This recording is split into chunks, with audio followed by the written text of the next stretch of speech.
오늘은 2025년 11월 10일입니다. 월요일입니다. 매주 월요일 오전 10시에는 디모데전서 말씀으로 함께 은혜를 나누고 있습니다. 오늘 디모데전서 말씀은 4장 1절입니다. 지난 시간에 읽어드렸던 겁니다. 그러나 성령이 밝히 말씀하시기를 후일에 어떤 사람들이 믿음에서 떠나 미혹하는 영과 귀신의 가르침을 따르리라 하셨으니 지난 시간에 이 믿음에 대한 부분, 구약적인 믿음, 구약적인 믿음에 대한 이야기를 했습니다. 오늘은 신약적인 믿음에 대한 부분이 되겠습니다. 구약에서는 이렇게 율법을 이렇게 순종하고, 율법에 대해서 순종하고, 율법을 지키는 그런 믿음이었죠. 이거는 하나님의 행사가 이루어질 때는 믿어지고, 하나님의 행사가 이루어지지 않으면 안 믿어지는 기복신앙이라고 보면 됩니다. 하나님의 증거가 나타나면 참 안 믿을래 안 믿을 수가 없는데 하나님의 증거가 끝나면 또 안 믿어지는 거 있잖아요. 우리가 출애굽기 수요일날 출애굽기 할 때 그런 현상을 봤죠. 모세가 안 보이니까 그들은 우상을 만들어내는 거 봤죠. 이게 두 개를 딱 대비시켜 놓은 것입니다. 한쪽은 하나님과 모세 사이에서 이렇게 관계가 이루어져서 율법, 그 계명, 하나님의 마음을 이렇게 보여주고 있는데 다른 한쪽에서는 아론을 비롯한 백성들이 우상을 만드는 그 다 대비를 시킨 겁니다. 여러분, 이 둘 사이에서 나는 어느 쪽이냐 바로 이겁니다. 그래서 모세가 그 광경을 하나님이 먼저 역정을 냈죠. 모세는 빨리 내려가라. 지금 저들 백성이 악독한 짓을 하고 있다. 아니나 다를까 내려고 보니 그야말로 개판이었습니다. 그 금송아지 앞에서 막 포도주 마시면서 춤을 추고 난리가 난 거예요. 이게 바로 우리 하나님이다. 그래.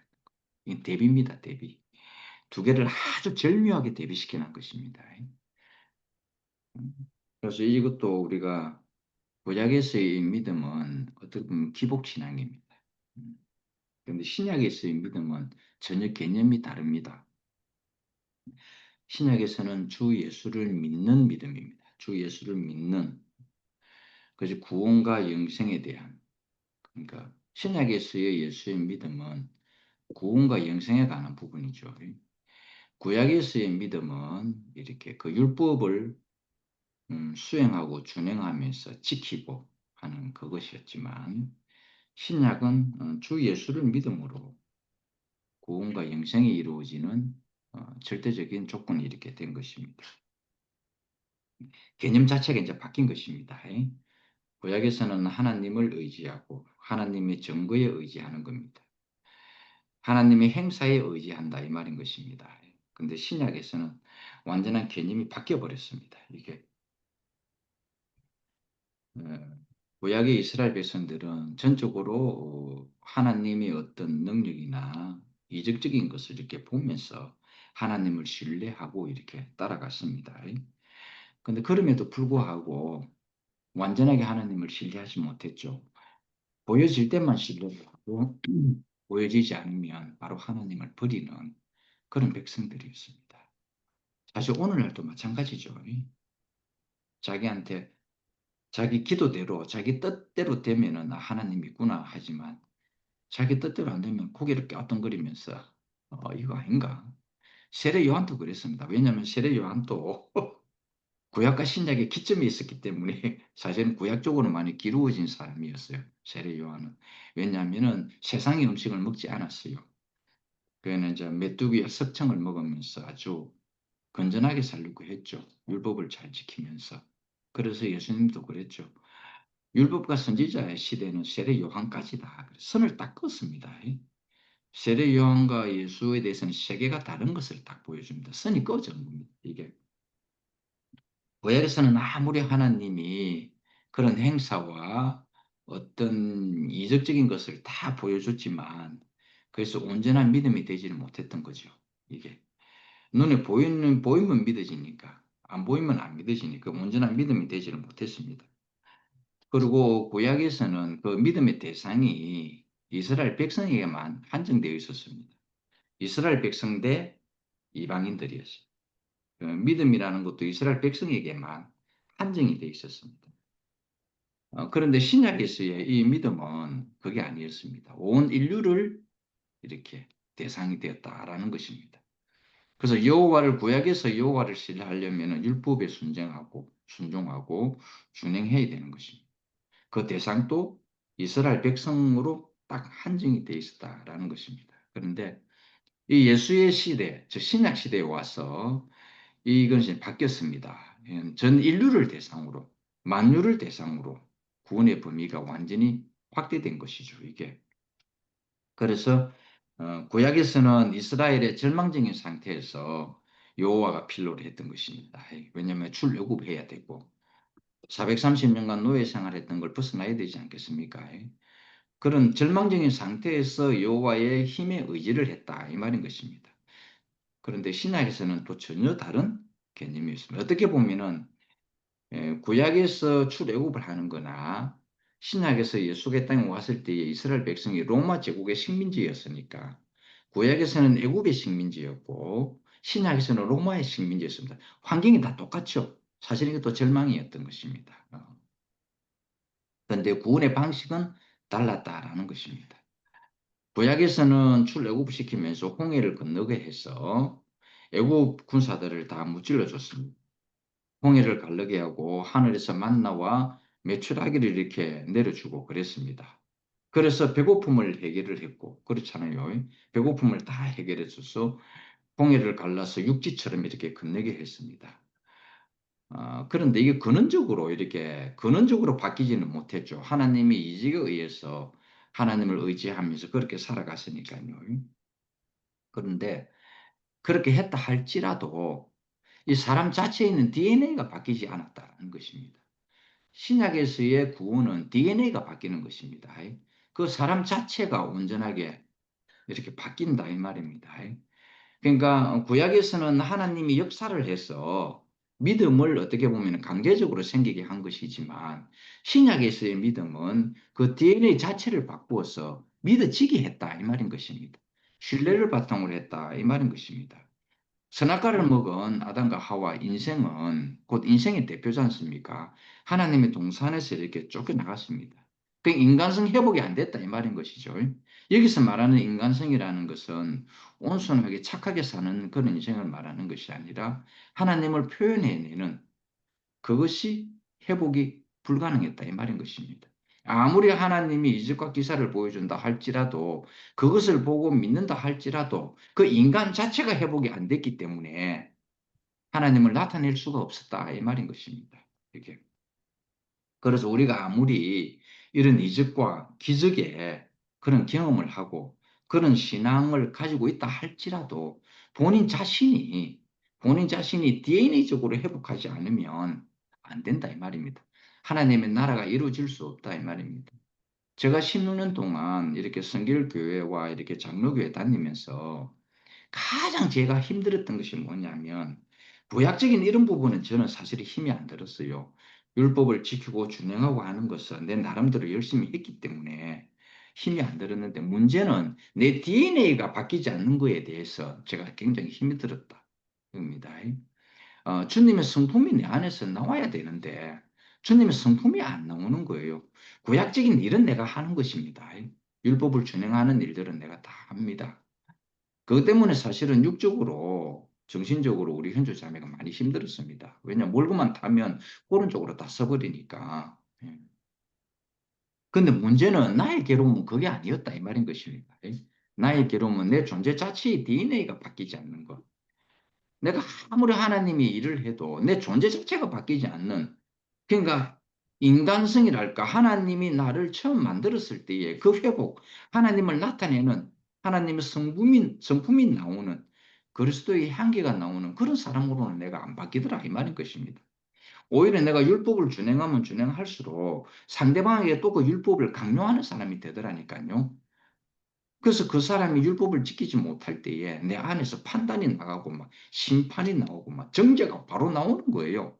이상하잖아요. 아니, 내가 지켜가지고 하나님과 나 사이의 관계가 돈도 깨지면 그것으로 만족하면 되잖아요. 그렇죠? 근데 그게 안 그렇더라는 것입니다. 이 율법이 내가 지키는 이 율법이 상대방에게도 강요가 되더라 이 말인 것입니다. 뭐 이상한 거예요. 그냥 DNA가 안 바뀌어서 그렇다라는 것입니다. 이게 그냥 행위적으로 해가지고는 안 된다 이 말입니다. 이것이 그러니까 아무리 이적을 경험을 해도 내가 그런 신앙을 갖고 있다 할지라도 이 선악과를 먹고 하나님의 동산에서 쫓겨난 이 인간성 회복, 하나님의 성품을 드러내는 이 인격의 회복은 안 되더라 이 말입니다. 그것이 제가 14년의 성결교단과 2년의 이렇게 장로교단에서 있었을 때에 나를 가장 힘들게 했던 그런 부분입니다. 왜 내게는 주 예수의 성품이 나오지 않지? 내가 일은 분명히 하는데, 근데 제가 참 끔찍하게 생각했던 게 뭐냐면, 주의 이름으로 내가 선지자 노릇도 하고, 주의 이름으로 가난한 자에게 구제도 하고, 주의 이름으로 내가 복음도 전했는데, 이상하게 성경 한 구절에서는 이렇게 나오는 겁니다. 예수께서 그런 나에게 젊은 청년을 대비해가지고, 이 불법을 행악하는 자야, 내게서 떠나가라 그러는 겁니다. 이게 무슨 말입니까, 이게? 아니, 내가 주의 이름으로 했는데 왜 불법이 되느냐라는 것입니다. 운이 있을 수가 없는 거예요. 나는 그 말이 너무너무 충격이었습니다. 물론 나는 아니겠지라는 생각은 있었어요. 나는 아니겠지. 다른 사람이 그냥 불법으로 했겠지. 나는 불법으로 한 게 아니니까. 그런데 그게 나였더라는 것입니다. 그 젊은 청년이 바로 나였더라는 것입니다. 이게 내가 얼마나 충격을 받았는지 모릅니다. 아, 이거는 DNA 문제구나. 이 DNA 문제구나라는 걸 알게 됐습니다. 그래서 제가 기도한 거예요. 나를 죽여달라. 정말 나는 죽어야 되는 인생이구나. 내가 다시 거듭나지 않으면 안 되는구나라는 걸 알게 됐습니다. 뭐 성경 구절을 가지고 너의 죄가 없어졌다. 이래서 너가 구원을 받은 거야라는 그 차원이 아닙니다. 그거는 성경을 읽으면 다 나오는 부분입니다. 문제는 주님의 성품이 내게 나타나느냐 안 나타나느냐였습니다. 주님의 생명이 내 생명이 되느냐 하는 것입니다. 내가 죄사함을 받았느냐 안 받느냐 이 문제가 아니었던 것입니다. 그거는요 누가 이야기해주고 깨달을 수 있어요. 성경을 읽어도 얼마든지 깨달을 수 있습니다. 성경을 다 읽으면 이제 내가 해방됐구나. 난 이제 기쁘구나. 이거 다 느끼게 돼 있습니다. 누가 안 가르쳐 줘도요. 나는 그런 차원이 아니었다 이 말입니다. 주의 생명이 내 안에서 안 나오더라 이 말인 것입니다. 그래서 사람이 구원을 받기 위해서 하나님께서 길을 하나 만들어 놨는데 주 예수를 믿게 하는 유일한 길을 만들어 놨습니다. 예수가 아니면 안 되는 그 길을 만들어 놨는데 이거는 하나님의 이적을 보고 내가 믿느냐 안 믿느냐 그런 차원이 아니다 이 말인 것입니다. 이것은 그래서 그것을 가장 잘 표현한 구절이 요한복음 3장 16절입니다. 이건 여러분이 너무나 잘 알 겁니다. 하나님이 세상을 이처럼 사랑하사 독생자를 주셨으니 누구든지 그를 믿으면 멸망치 않고 영생을 얻게 하려 하심이라 했습니다. 이거는 유치원 교회 다니는 유치원생도 다 아는 겁니다. 처음 배우는 이 노래가 바로 이 노래입니다. 이게 근데 잘 보세요. 하나님은 이 유일한 길만 만들어 놨습니다. 예수를 믿는 이 길만이 구원의 길로 만들어 놨습니다. 자, 멸망의 반대가 뭔가? 멸망의 반대가 뭔가? 우리 이걸 잘 알아야 됩니다. 멸망의 반대, 멸망이 안 한 불멸망인가? 그게 아닙니다. 멸망이 끝나고 나면 주님이 무엇을 준비하셨냐니까 영생을 준비했다. 영생을 준비했다 이 말입니다. 이거는 믿는 차원하고 다르죠. 내가 제사함을 받았다는 차원하고 우리는 다른 것입니다. 이 구원의 차원이 다르다 이 말인 것입니다. 그래서 하나님은 이 유일한 길, 주 예수를 믿어야만 되는 이 유일한 길을 만들어 놨다라는 것입니다. 예수님도 이 땅에 와가지고 구약의 이스라엘 민족에게 하나님이 보여준 이적과 기적을 많이 보여줬습니다.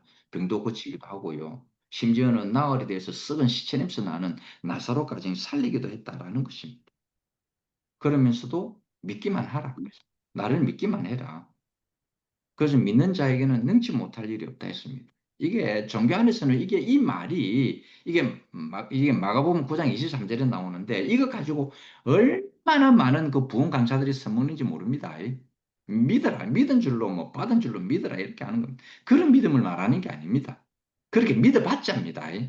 그 기복신앙입니다. 그것도 끝납니다. 내 DNA가 바뀌어야 되는 것입니다. DNA가. 그래서 사람들이 기도할 때 그러잖아요. 이미 받은 줄로 믿습니다. 뭘? 하나님 나라를 소원을 하는 게 아니고 자기 소원을 이야기를 하면서 이미 받은 줄 믿습니다 하는 것입니다. 이런 믿음이 아닙니다. 이런 믿음은 구약의 믿음하고 다를 바 없다. 구약의 믿음하고 다를 바가 없다. 소원하는 믿음. 이 소원하는 믿음은 이방인들도 다 가지고 있습니다. 꼭 예수가 아니라도 됩니다. 그래서 이렇게 선악당 밑에다가 물 한 그릇 떠나놓고 비나이다, 비나이다 하는 거 있잖아요. 그것이나 소위 말하는 그 뭐냐 마리아상에다가 비나이다, 비나이다 하는 거나 그 다음에 십자가 밑에서 비나이다, 비나이다 하는 거나 그 가빠의 부처 밑에서 비나이다, 비나이다 하는 거나 다 똑같아.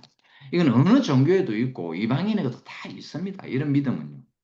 이런 믿음은요. 예수가 아니라도 다 있다 이 말인 것입니다. 그리고 믿으라 하고 난 다음에 그 다음에 예수께서 하시는 말씀이 있습니다. 나를 먹고 마셔라 이렇게 했습니다.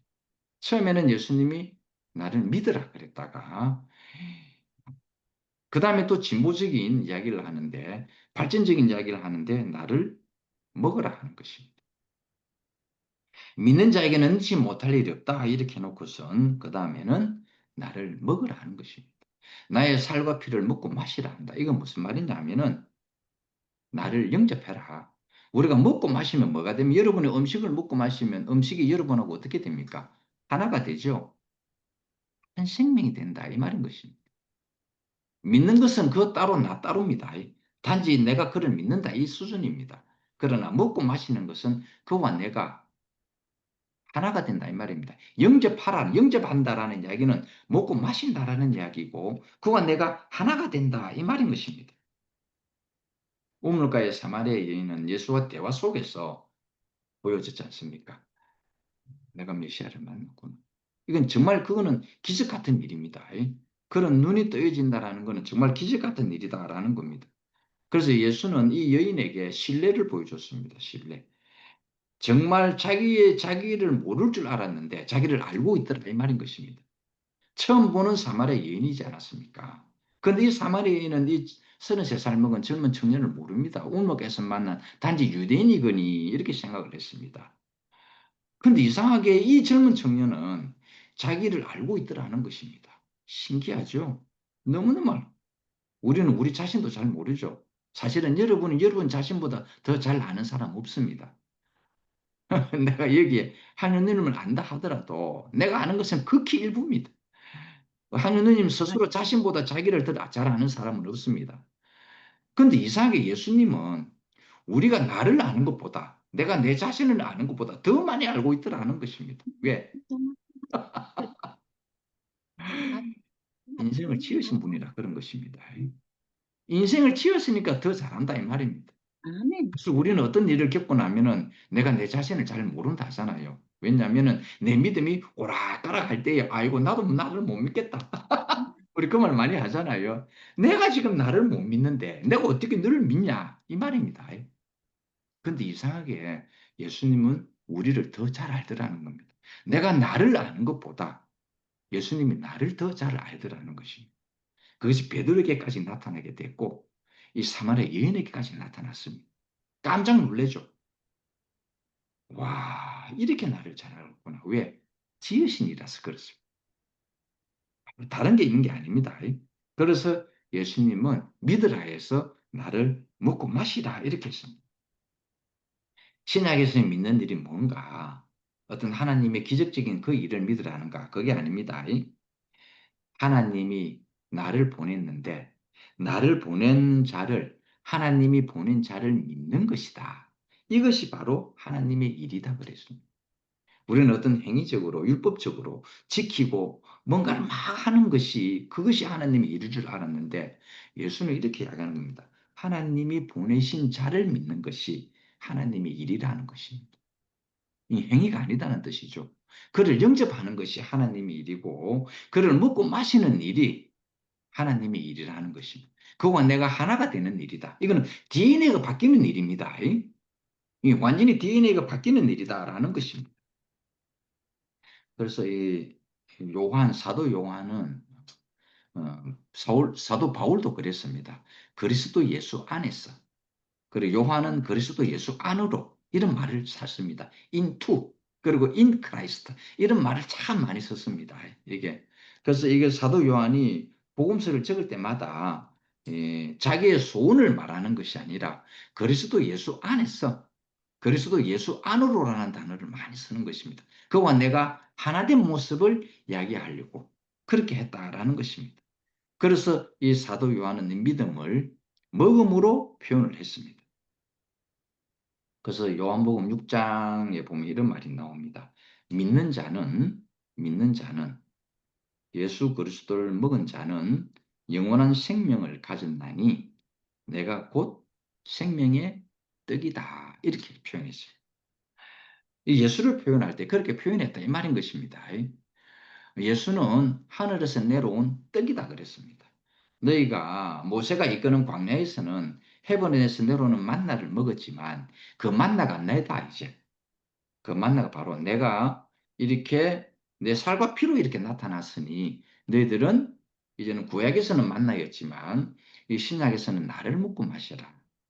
역시 하나됨을 이야기했다라는 것입니다. 떡을 우리 음식을 먹으면 우리 뱃속에 들어옵니다. 그렇죠? 그것은 우리의 생명이 되죠.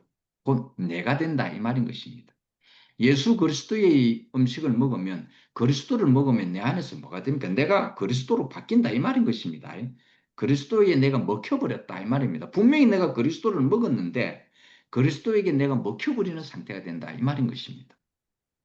내가 그리스도로 정복을 당한다 이 말인 것입니다. 이게 DNA 자체가 바뀌는 겁니다. 믿는 자, 곧 먹는 자는 영원한 생명을 얻었다라고 되어 있습니다. 그래서 요한복음 6장 51절에도 이런 말씀이 나옵니다. 나는 하늘로서 내려온 산떡이니 사람이 이 떡을 먹으면 영생하리라 그랬어요. 영생한다 그랬습니다. 믿으라는 게 아닙니다. 이제는 믿는 단계를 넘어서서 먹어야 되는 단계입니다. 이는 그와 내가 하나가 되는 단계다 이 말인 것입니다. 내가 예수 안으로 들어가고 예수가 내 안에 들어오는 것과 똑같습니다. 여러분이 그 신약 성경을 잘 읽어보면 복음서를 읽어보면 이런 말이 너무 많이 나옵니다. 예수님이 하신 말씀 내가 아버지 안에 있고 아버지가 내 안에 있다. 그리고 내가 너희 안에 있고 너희가 내 안에 있다. 나의 아버지 곧 너희 아버지 이렇게 표현을 참 많이 했습니다. 예수님. 이거는 한 몸이라는 뜻입니다. 하나라는 뜻이다 이 말인 것입니다. 우리가 다른 종교 이방인들도 하는 그런 믿음은 다른 종교에서 다 많이 있습니다. 그런 것들 얼마든지 병을 고치는 것, 이적을 행하는 것, 이거는요, 다른 종교도 너무 많습니다. 여러분 잘 아는 남모 호랑경고 이것만 이야기합니다. 그러면 그 소원이 이루어진다 하거든요. 그래서 그걸 맛본 사람은요, 매 보고만 합니다. 왜? 자기 소원이 이루어지니까. 모든 종교에서도 그게 다 일어났다, 이 말입니다. 그런 역사들은 일어납니다. 그렇지만 다른 게 있어요. 다른 게 뭐냐니까 예수를 믿으면 다른 게 있는데 이들과 다른 게 있으면 그게 뭐냐니까 영원한 생명 곧 영생입니다. 신기하지 않습니까 여러분? 이건 다른 데는 없습니다. 다른 종교는 자기 소원을 빌어서 자기 소원을 성취하는 그런 이적과 기적은 경험할 수 있지만 영생은 없다 이 말입니다. 영생을 얻지 못한다. 그런데 예수를 먹고 마시면 영생이 생긴다라는 것입니다. 왜냐하면 예수님은 영생의 떡이다 이렇게 표현을 했습니다. 이게 다른 것입니다. 이건 다른 종교는 없습니다. 이건 이방인 세계에서도 없고 다른 종파에서도 없다 이 말입니다. 예수를 우리가 먹고 마시면 영생이 생긴다 이 말인 것입니다. 멸망치 아니하고 멸망이 아닌 영생을 얻게 된다 이 말인 것입니다. 그래서 이제는 예수를 믿는 것이 아니라 예수를 받아들이는 것입니다. 예수를 영접한다 이 말입니다. 영접한다는 건 단순하게 내가 믿습니다 이 뜻이 아닙니다. 예수의 살과 피를 내가 먹고 마셔서 내 DNA가 확 바뀌어버린다 이 말입니다. 예수의 DNA로 다 바꿔버립니다. 내가 늘 이런 예를 들지만 우리 아들 속에는요 엄마 아버지의 DNA가 그대로 들어가 있습니다. 지가요, 아무리 DNA를 바꾸고 싶어도 안 됩니다. 왜냐하면은, 형제자매고 저하고 연합을 통해서 아들이 나왔기 때문에 이 아들 속에는 우리 DNA가 그대로 들어가 있습니다. 예수님은 우리를 낳으신 분입니다. 그 예수의 DNA가 우리에게 있다 이 말인 것입니다. DNA가 바뀌는 것입니다. 우리가 예수를 영접하게 되면, 예수를 먹고 마시게 되면 내가 그 안에 있고 그가 내 안에 있게 된다 이 말인 것입니다. 여러분이 그 연못에다가 여러분이 물을 담글 수 있는 어떤 것이든 좋습니다. 컵이든 단지든 냄비든 할 것 없습니다. 그걸 연못 속에 딱 던지면 어떻게 됩니까? 내가 연못 속에 있고 연못에 물이 내 안에 있다. 바로 이겁니다. 똑같은 현상이다. 이 말인 것입니다. 나는 하늘로서 내려온 산떡이니 이 사람이 이 떡을 먹으면 사람이 이 떡을 먹으면 영생할 것이다. 이렇게 했습니다. 그분과 내가 한 떡이 된다. 이 말입니다. 여러분. 밀가루에다가 물을 넣어가지고 반죽을 하면은 물인지 떡인지 뭐 밀가루인지 구분이 안 되죠. 바로 물과 떡이, 물과 밀가루가 바로 섞여서 한 떡이 된다. 이 말입니다. 영생이라는 것은 우리가 말하는 그 뭔가 죽지 아니고 불사 그게 아닙니다. 절대 그게 아닙니다. 영의 성경에는 이 영생에 대해서 두 가지로 표현해 놨습니다. 하나는 eternal life, 즉 영원한 생명. 라는 뜻이 있고 또 하나는 timelessness라는 게 있습니다. timelessness 이거는 시간의 개념이 아닌 즉 시간이 없는 것 이 말입니다. time이라는 것은 시간이고 less는 없다 이 말이고 ness는 명사형이기 때문에 timelessness라는 단어를 씁니다. 이거는 시간이 없는 상태다 이 말인 것입니다. 그래서 하나는 eternal life 영원한 생명 이렇게 표현. 사람들이 생각하는 그런 never die, 절대 안 죽는다 이런 게 아닙니다. 영원한 생명, 하나님의 생명을 이야기하고 있다라는 겁니다. 영생이라는 것은 길고 오래 산다 이게 아니고 시간 자체가 없는 것입니다. 왜냐하면 하나님의 성분이 영원한 생명이기 때문에 그렇다라는 것입니다. 이거는 삶의 질이 달라지는 것입니다. 내가 오래 사느냐 못 사느냐가 아니다 이 말인 것입니다. 아멘. 삶의 질이 아멘. 달라집니다. 그래서 예수를 믿게 되면은 이런 말이 나오잖아요. 멸망치 않고 영생을 얻게 한다. 이 말입니다. 멸망과 영생은 완전히 대조되는 부분이죠. 영생의 반대는 짧게 산다. 이게 아니에요. 영생의 반대는 멸망이다. 이 말인 것입니다. 네. 영생의 반대는 내가 짧게 산다. 내가 오래 사는 영생의 개념을 갖고 있으면 그 반대는 짧게 산다겠죠. 그런데 이 영생은 그런 개념이 아니기 때문에 영생의 반대는 짧게 사는 것이 아니라 바로 멸망이다. 이 말인 것입니다. 그러니까 주님의 생명이 없는 것 자체가 이미 그 사람은 멸망의 상태다. 이 말인 것입니다. 이 전혀 다른 개념이죠. 이거는 삶의 질에 대한 개념입니다. 상태가 달라지는 이런 개념이다. 시간과 공간적 개념이 아니다. 바로 이건 상태의 개념이고 삶에 대한 개념이다. 이 말인 것입니다. 하나님이 동산에 있는 나무 중에 아담과 하와에게 저 선악과만큼은 먹지 마라. 그러면 너희들은 반드시 죽는다 그랬습니다. 죽는다라는 건 육신의 죽음을 말하는 게 아닙니다. 하나님과의 관계가 끊어지는 것입니다. 영원한 생명의 탯줄이 끊어진다 이 말인 것입니다. 인간적인 육체적 개념에 죽는다 이런 것이 아니다 이 말입니다. 즉 그 말은 뭔 말인가 하면은 멸망의 상태가 된다 이 말인 것입니다. 하나님의 동산에서 이렇게 떨어져 나가게 되는 것 자체가 바로 멸망이다라는 것입니다. 그래서 영생이라는 것은 질적인 의미입니다. 상태적 의미입니다. 시간적 의미가 절대로 아니다. 그래서 하루를 살아도 영원한 생명으로서 사는 사람이 있고 천년을 살아도 멸망하면서 사는 사람이 있다 이 말인 것입니다. 여러분 잘 보세요. 여러분 성경 속에서 가장 오래 산 사람이 969살까지 살은 머두셀라라는 사람이 있습니다. 음. 하나님이 최초로 만드는 아담은 930살까지 살았습니다. 그런데 예수는 보세요. 33살까지 살았습니다. 자, 가장 오래 살은 머두셀라는 그냥 살고 죽었다 이렇게 됐습니다. 한 게 없어요. 아무것도 없어요. 죽은 걸로 끝나버립니다. 그런데 33살 살은 이 예수는 모든 것을 다 이루었다 이렇게 표현하는 것입니다. 자, 이제 우리는 나오죠. 이 삶의 질이 이렇게 나온다는 것입니다.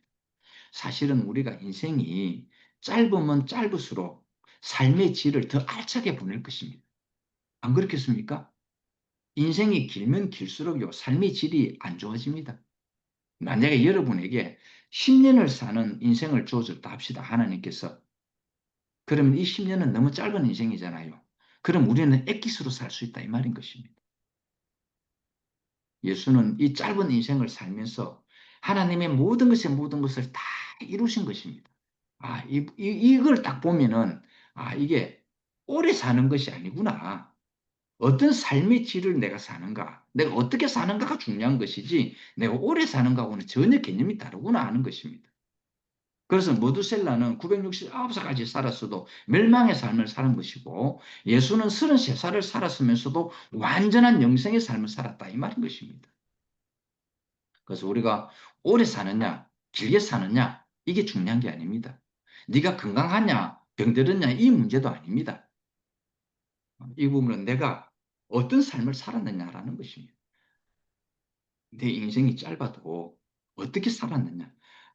내가 만약에 내게 33년이라는 인생을 주어준다면 난 어떻게 살 것이냐 하는 것입니다. 안 그렇겠습니까? 사람이 인생이 짧으면 짧을수록 내가 어떻게 살 것인가라는 고민에 빠지게 됩니다. 그러면 삶의 질이 높아집니다. 아주 액기스로 살게 된다, 이 말인 것입니다. 얼마 전에 현주 자매하고 식탁 대화 나누면서 그런 이야기 했습니다. 당신과 나는 이제 살아온 날보다 살 날이 작다, 이제. 그러면 이 짧은 이 남은 이 인생을 어떻게 살 것인가?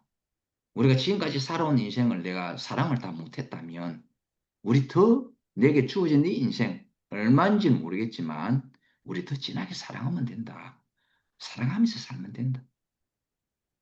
그렇잖아요. 산다는 게 뭐겠어요?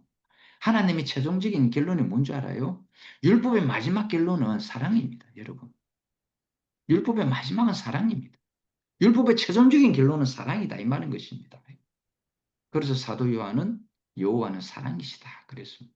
나는 이 사도 요한이 너무나 그 예수를 통하여 하나님의 모습을 얼마나 잘 봤는지, 우리가 예수가 아니면 하나님이 사랑인 줄 모르는 거예요. 왜냐하면 예수는 하나님의 사랑을 우리에게 다 보여줬잖아요.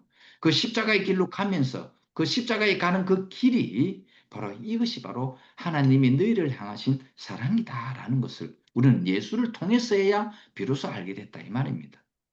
예수의 이 모습을 우리는 봤기 때문에 여호와는 사랑이시구나를 알게 되는 것입니다.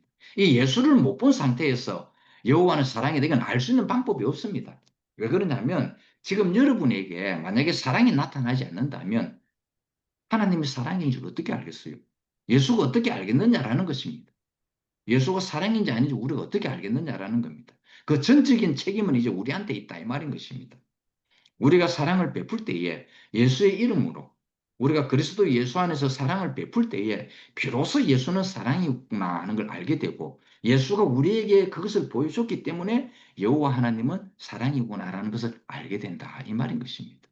내가 예수를 믿는다 하면서도 허구한 날 개차반이로 살게 되면은, 그렇죠? 주 예수를 믿으세요.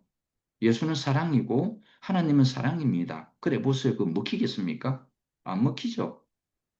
아니, 내가 지금 행하는 말이나 행동은, 행실은 개차반인데 나는 예수를 믿고 예수는 사랑이십니다. 여호와는 사랑입니다. 아무리 외쳐봐야 그 무슨 의미가 있습니까? 오히려 예수를 욕되게 만드는 길이지 않습니까? 그렇죠. 그래서 우리는 하루를 살아도 영생으로 사는 사람이 있고, 이렇게 머두셀라처럼 천년 가까이 산다 할지라도 멸망으로 사는 사람이 있다, 이 말인 것입니다. 오늘 우리는 어떤 삶을 사는 것이 복된 사람이 되겠습니까? 그래서 다윗 왕이 고백한 게 있습니다. 내가 천년을 이렇게 내가 왕으로서 사는 것보다 차라리 내가 당신의 성전에서 문지기를 하루를 살아도 내게 복이 되겠습니다. 이 다윗왕이 그런 고백을 했습니다. 자, 오늘 우리는 오래 사는 게 문제가 아니죠. 영원한 생명, 바로 이겁니다. 이 영원한 생명은 우리가 말하는 불사가 아닙니다. 불사라는 것이 아니고 멸망의 반대 개념이 영생입니다. 아시겠죠? 바로 이 영생을 주님은 우리에게 주시기를 원했고, 또 그것을 받아 먹기를 원했다 이 말인 것입니다. 자, 오늘 이 신약적인 이 믿음의 개념은 구약의 믿음의 개념하고는 완전히 개념 자체가 다르다는 것입니다. 신약의 개념은 DNA 자체를 확 바꿔버리는 것입니다. 주님은 우리에게 신뢰를 줬어. 우리 안에서 그 믿음이 그저 나오게끔 했다 이 말입니다. 내가 억지를 써서 믿습니다가 아니라 DNA 자체를 바로 믿음으로 바꿔버렸다 이 말인 것입니다. 그래서 오늘 주님은 자기 자신을 우리에게 주시기 원하고 주님이 누렸던 주님이 이렇게 삶을 보여줬던 그 영원한 생명의 삶을 자기 자신을 먹음으로써 우리도 그렇게 살기를 원하고 있다 이 말인 것입니다. 영생을 우리에게 주게 해서 당신을 믿게 하신 주님을 영원히 찬양합니다. 할렐루야. 네.